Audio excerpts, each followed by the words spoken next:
আসসালামু আলাইকুম। আপনারা সবাই কেমন আছেন? আশা করি ভালো আছেন। আমি আলহামদুলিল্লাহ ভালো আছি। আজকে আরও একটি রেসিপি নিয়ে হাজির হয়েছি। আজকে আমি মাটির চুলায় ভাপা পিঠা বানাবো। চলুন শুরু করা যাক। প্রথমে আমি একটি পাতিল বসিয়ে দিয়েছি মাটির চুলায়।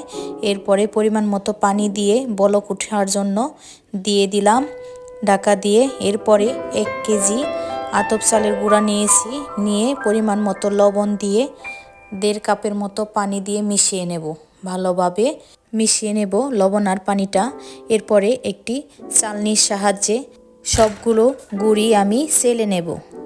আমার ভিডিওটি যে যেখান থেকে দেখতেছেন, দেখার শুরুতে একটি লাইক দিয়ে দিবেন।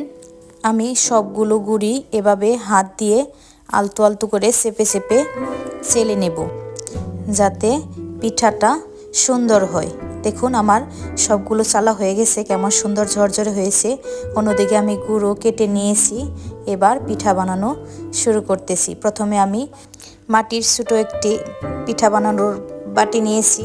এর মধ্যে প্রথমে গুঁড়ি দিয়ে দিলাম, তারপরে গুড় দিয়ে দিলাম পরিমাণ মতো। এর উপরে আবারও গুঁড়ি দিয়ে পিঠার শেপ দিয়ে দিলাম পাতিলে। আমার পানিটা বলক উঠে গেছে। এখন পিঠাগুলো একে একে ভেজে নেব সবগুলাই।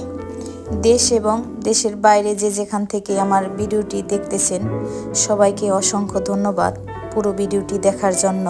এরকম আরও নতুন নতুন রেসিপি পেতে আমার চ্যানেলটি অবশ্যই সাবস্ক্রাইব করে রাখবেন। আমার সবগুলো পিঠা বানানো হয়ে গেছে।